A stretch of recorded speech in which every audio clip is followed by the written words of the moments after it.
चांद की पतली सी लकीर आसमान में चमक रही थी। मौसम साफ था, माहौल थोड़ा सर्द था। शांत लय में हवा चल रही थी जिससे रह रहकर पेड़ों के पत्ते और उस शांत वातावरण में कुछ अटखेलियां कर शोर उत्पन्न कर रहे थे और उसके साथ सुर दे रहे थे झींगुर और छोटे छोटे कीट। माहौल में भयानकता ना होकर एक आत्मा को देने वाला सुकून था, लेकिन उस सुकून में अर्धंगा डालने वाले चार नौजवान बड़ी ही तेजाई से कुछ बतियाते हुए चले जा रहे थे। कैंपिंग करने आए ये चार नौजवान रास्ता भटक जाते हैं। रात अपनी गति से चल रही थी कि अचानक मौसम में बदलाव होने लगता है। पूर्व से बादलों की गड़गड़ाहट के साथ बिजली भी चमकने लगती है। अब तो बहुत ही ज़रूरी हो गया था एक सुरक्षित जगह ढूंढना, जिससे बारिश से खुद और अपने साथ के सामान को बचाया जा सके। और इसी के चलते सामने बंद पड़ी एक फैक्ट्री में घुस गए। ये फैक्ट्री कई सालों से बंद थी, जिससे ये उस अंधेरे में बहुत ही भयानक लग रही थी। अब लगती भी क्यों नहीं, इतने सालों से बंद पड़े होने पर किसी ने ध्यान ही नहीं दिया इस पर। और रात के अंधेरे में साधारण सी चीज़ भी इंसान को डरा सकती है, तो ये तो इतनी बड़ी फैक्ट्री थी। इस फैक्ट्री के लगभग 10 किलोमीटर के एरिया में कोई गांव नहीं था, बस फैक्ट्री के पीछे एक नहर बह रही थी। खैर, उस बियावान अंधेरे में जैसे ही चारों नौजवानों ने कदम रखा तो जैसे वहाँ किसी को बहुत ही खुशी हुई। खुशी मनाने वाले ये कौन हैं? हेलो दोस्तों, आप सुन रहे हैं भूतिया स्टेशन आकाश के साथ। चलिए बढ़ते हैं कहानी की ओर। हेलो हेलो अमित, कहाँ हैं? मैं घर हूँ। बता सोहित, यार अभी मिलना है, 15 मिनट में अपने घर से बाहर आके मिल। ओके। सोहित के साथ रवि और विपिन भी थे। तीनों को देख अमित ने कहा, क्या हुआ? तीनों की तिकड़ी यहाँ, सब ठीक तो है? सोहित ने चहकते हुए कहा, सब ठीक है। सुन, कैंपिंग पर चले? अमित ने कहा, क्यों? नहीं यार, पापा राजी नहीं होंगे। सोहित, आपको तो हर वक्त पापा का ही डर है। अरे यार, ग्रेजुएशन में अच्छे मार्क्स आए हैं, एक तो कैंपिंग ट्रिप बनता है और हम तीनों की फैमिली भी रेडी है। बाकी मैं अंकल से बात कर लूँ, बता। अमित ने कहा, वो तो चल मैं देख लूँगा, लेकिन मैंने कैंपिंग कभी की नहीं। तो विपिन ने कहा, यार मुझे सब पता है, मैं कई बार अपने भाई के साथ जा चुका हूँ। तो रवि ने कहा, और दोस्तों के साथ में ट्रिप का एक अलग ही मज़ा होता है यार अमित। तो अमित ने कहा, वो तो ठीक है, लेकिन अगर पापा राजी ना हुए तो सोहित बोला, तो मैं बात कर लूँगा। अमित ने कहा, ना भाई ना, मैं खुद हैंडल कर लूँगा, लेकिन सब चीज़ की प्लानिंग कौन करेगा? कब जाना है, कहाँ जाना है? सोहित ने कहा, कैंपिंग ट्रिप का तो पहले से ही रेडी है, बस तू ही रेडी हो जा। ट्रिप है कहाँ का? अमित बोला। विशाखापट्टनम, सोहित ने कहा। इतना दूर? अमित ने कहा। सोहित ने कहा, अमित अब हम बड़े हो चुके हैं, तू सब छोड़ और अब अंकल से बात कर। परसों शाम को निकलना है, आज ही बात कर ले। खैर, अमित ने अपने पिता से बात कर ली और उन्होंने जाने की इजाज़त भी दे दी। अमित अपनी पैकिंग में लग गया। आखिर वो दिन आ ही गया जिस शाम को उन लोगों को विशाखापट्टनम निकलना था। अमित एक मध्यम वर्गीय परिवार का एक सीधा साधा लड़का था, लेकिन उसके दोस्त सोहित, रवि और विपिन ऊंचे परिवार के काफ़ी तेज लड़के थे। अमित की पढ़ाई में मदद करने की वजह से ही वो तीनों उसके दोस्त थे। शाम को स्टेशन से विशाखापट्टनम की गाड़ी में बैठकर रवाना हो गए। अमित का इतना दूर का ये पहला ट्रिप था। उसके घर वालों ने उसे बहुत ही समझाकर भेजा था। 2 दिन के सफ़र के बाद वो शाम 7 बजे विशाखापट्टनम पहुँचे, लेकिन जहाँ की डेस्टिनेशन कैंपिंग थी वो स्टेशन से लगभग 50 किलोमीटर दूर थी। स्टेशन पर उतरने के बाद ही उन्होंने एक टैक्सी की और निकल गए। अंधेरा बढ़ रहा था, लेकिन टैक्सी में से बाहर का नज़ारा बहुत ही खूबसूरत लग रहा था। अमित के साथ साथ वो तीनों भी बहुत खुश थे, लेकिन न जाने कहीं उनकी खुशी को किसी की नज़र लग गई थी कि टैक्सी रोड पर ही यकायक रुक गई। पूछने पर पता चला कि ये आगे तो नहीं जा पाएगी, अगर दिक्कत आ गई है तो मैकेनिक ही ठीक कर पाएगा। आप लोग देख लो, कोई और गाड़ी मिल जाए तो बैठ जाना, अभी लगभग 10 किलोमीटर और दूर है, ड्राइवर ने कहा। और ये भी कहा कि इस रोड पर रात को बहुत ही कम गाड़ी चलती हैं, हो सके तो जो मिले चले ही जाना उसमें बैठकर। लेकिन काश वो उस फैक्ट्री के बारे में भी बता देता तो शायद ये भयानक हादसा नहीं होता।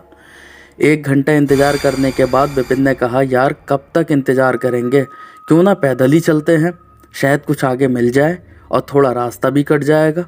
चारों चल पड़े पैदल ही उस रास्ते पर। चलते चलते काफ़ी समय हो गया लेकिन कोई भी वाहन नहीं आया कि तभी रवि बोला, अरे यार मुझे लग रहा है मौसम ख़राब होने वाला है। देखो सामने बिजली चमक रही है।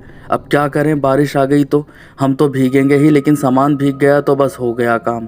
तभी सोहित ने इधर उधर देखा और बोला, यार वो देख, वहाँ रुकने का जुगाड़ करते हैं। अंधेरे में तो दूर से ही वो बहुत भयानक लग रही थी। और पास में जाकर क्या होगा, अमित ने कहा। तो विपिन ने कहा, तू डरता बहुत है। अरे हम चारों कैंपिंग के लिए तो आए हैं, आज रात यहीं रह सही। वैसे अजीब तो सबको ही लग रहा था, लेकिन नहीं जाते तो भी तो दिक्कत थी। वो जैसे ही उस फैक्ट्री में पहुंचे बूंदाबांदी शुरू हो गई थी। उस बियावान अंधेरे में वो फैक्ट्री बहुत ही डरावनी लग रही थी और उसके आसपास किसी भी इंसान का अस्तित्व नहीं था और ना ही उस फैक्ट्री में रोशनी का एक भी कतरा था। अमित ने कहा, यार कुछ देर इंतज़ार यहीं कर लो, जब बारिश रुक जाएगी तो हम निकल लेंगे यहाँ से, अभी अंदर मत जाओ। तो सोहित बोला, यार मौसम का ठीक होना तो पता नहीं, लेकिन इतने थके हुए हैं कि अब एक कदम भी चलना मुश्किल लग रहा है। कल सुबह ही निकलते हैं और चल खाना खाते हैं। सबके कहने पर अमित मान तो गया, लेकिन दिल ही दिल में उसे डर लग रहा था। विपिन के कहने पर सभी ने फैक्ट्री के बाहरी परिसर में अपना डेरा जमाया। तो रवि के कहने पर विपिन और सोहित फैक्ट्री के अंदर से पानी लेने के लिए चले गए। कैंपिंग का सारा सामान तो था ही, इसी वजह से सबको डर नहीं लग रहा था, क्योंकि रोशनी का स्रोत उनके पास था।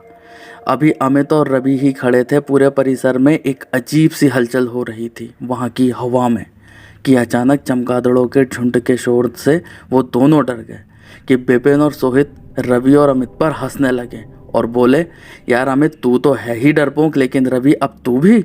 उनकी बात करने और हंसने की आवाज़ पूरी फैक्ट्री में गूंज रही थी। उन सब ने आराम से खाना खाया और सोने की तैयारी करने लगे। इधर मौसम भी खराब होने लगा था, बारिश तेज पड़ रही थी। फैक्ट्री के परिसर में भी पानी गिरने लगा, जिससे उन चारों ने जल्दी जल्दी अपना सामान उठाया और फैक्ट्री के अंदर चले गए। अंदर काफ़ी गंदा हो रखा था। ऐसा लग रहा था जैसे मानो कई सालों से यहाँ कोई इंसान ने कदम नहीं रखा हो। अब तक वो चारों बेपरवाह इंसान की तरह आराम से बिस्तर पर लेट गए थे। अभी कुछ ही देर हुई होगी, ऐसा लगा जैसे फैक्ट्री के पीछे चल रही नहर में कोई बार बार छपाक से कूद रहा हो। कई बार ऐसी आवाज़ होने के बाद आखिर अमित ने विपिन से कहा, ये है क्या? अमित को बहुत डर लग रहा था। उन सब की नींद अब उड़ गई थी। सोहित बोला, चल विपिन देखते हैं वहाँ कौन है, और वो भी इतनी रात को इतनी तेज़ बारिश में। तभी अमित बोल पड़ा, यार कोई मत जाओ, हम सब एक साथ रहते हैं, जिससे कुछ नहीं होगा और डर भी नहीं लगेगा। तभी सोहित बोला, रवि और अमित तुम दोनों यहीं रुको, हम दोनों देख कर आते हैं। और ये कहकर विपिन और सोहित चले गए। इधर रवि अमित से बोला, तू डर मत यार। कि तभी सोहित और विपिन जैसे ही फैक्ट्री के पीछे पहुंचते हैं और नहर की तरफ टॉर्च मारते हैं, वो दोनों तो सहम जाते हैं, क्योंकि वहाँ कई सारे मुर्दे बार बार नहर में कूद रहे थे। वो जले हुए मुर्दे थे। ये देख विपिन और सोहित उल्टे पैर रवि और अमित के पास भागते हैं, लेकिन वो रास्ता भूल जाते हैं। उन्हें मुड़ने की बजाय सीधे ही बढ़ जाते हैं। वो एक बड़े से कमरे में पहुंच जाते हैं और कमरे में पहुंचते ही सोहित ठोकर खाकर नीचे गिर जाता है। विपिन जैसे ही ज़मीन पर टॉर्च मारता है, दोनों ज़मीन को देखकर बेहद डर जाते हैं, क्योंकि ज़मीन में इंसान धंसे हुए होते हैं, जिनका केवल सर ही ऊपर निकला हुआ होता है और पूरा जिस्म धरती में दफन होता है, और उनका चेहरा जला हुआ होता है। उनकी आंखें खुली हुई होती हैं और बिल्कुल सफ़ेद पड़ी हुई होती हैं। ये देख वो उस कमरे से निकल के भागते हैं और विपिन व सोहित अब फैक्ट्री के उस जगह पहुंचते हैं जहां बहुत ही सारी मशीनें होती हैं, जो बहुत ही पुरानी और जंग लगी हुई होती हैं। विपिन की टॉर्च काम करना बंद कर देती है। सब तरफ अंधेरा होता है और जो ऊपर से खुली होती है, जहां से लगातार बारिश का पानी गिर रहा होता है। उधर अमित को ऐसा लगता है जैसे विपिन ने अमित को आवाज़ दी हो। अमित ने रवि से कहा, क्या तूने सुना? विपिन ने आवाज़ दी। रवि ने कहा, हाँ यार सुना तो। फिर एक बार फिर विपिन की आवाज़ आई तो रवि ने कहा, अमित यहीं रुक, मैं भी आता हूँ। तो अमित ने कहा, नहीं नहीं मैं भी चलता हूँ, मैं अकेला नहीं रुकूंगा। वो जैसे ही विपिन की आवाज़ की दिशा में गए, वहाँ गुप्त अंधेरा था। उन दोनों ने जैसे ही आवाज़ दी वैसे ही एक गुर्राहट माहौल में गूंजी। वो दोनों डर गए।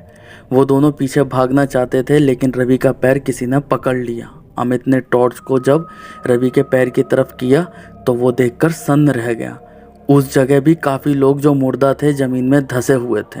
उनमें से एक ने रवि का पैर कसकर पकड़ रखा था, जो कि ज़मीन में रवि को खींच रहा था। रवि बुरी तरीके से चीख रहा था। अभी भी अमित उसको खींच ही रहा था, लेकिन रवि धरती में समा गया। अमित बाहर अब अकेला ही था। उधर बिपिन को रवि की आवाज़ आती है तो बिपिन उधर चला जाता है उसके पीछे पीछे। रवि का पीछा करने पर बिपिन फिर वहीं पहुंचता है, उसी कमरे में। अंधेरे में बिपिन को ऐसा लगा जैसे किसी ने उसका कंधा काट लिया हो। वो बहुत ही चिल्लाता है लेकिन उसके चीखें उसी कमरे में दफन हो जाती हैं। इधर सोहित, जो सबसे तेज इंसान था, वो अब अमित से भी ज़्यादा डर रहा था। वो तेज चिल्लाकर बिपिन को आवाज़ दे रहा था कि तभी उसके सामने एक चेहरा अंधेरे में उभरता है, जो पूरा तरीके से तेज आग से जलता हुआ था। उसने अपने हाथ को एकदम सोहित के कंधे पर रख दिया। सोहित दर्द से चीख उठता है और अब की बार उसकी आवाज़ अमित सुन लेता है। अमित उसी दिशा में टॉर्च लेकर भागता है, लेकिन ये क्या, बहुत देर हो जाती है। सोहित उस जलते हुए हाथ की जलन बर्दाश्त नहीं कर पाता और ख़त्म हो जाता है। अब बस पूरी फैक्ट्री में अमित ही अकेला बसता है। दुनिया में सबको अपनी जान प्यारी होती है। अमित ये समझ चुका था। अगर कोई भी जिंदा होता तो ज़रूर आता, लेकिन बहुत देर हो चुकी थी। अमित ने बस बाहर का रास्ता पकड़ा। तेज़ बारिश में वो बेहताशा भागा। उसने अपना सामान भी नहीं उठाया और भागते भागते रोड पर आ गिरा। वो बेहोश होकर गिर पड़ा। कुछ देर बाद जब उसकी आँख खुली तो वो बच गया था, लेकिन अपने तीनों दोस्तों का गम वो पूरी ज़िंदगी भर नहीं भूल पाया। तो दोस्तों, आपको हमारी कहानी कैसी लगी कमेंट बॉक्स में ज़रूर बताएं और आप हमारे चैनल को सब्सक्राइब करें और बेल आइकन दबाना ना भूलें। धन्यवाद।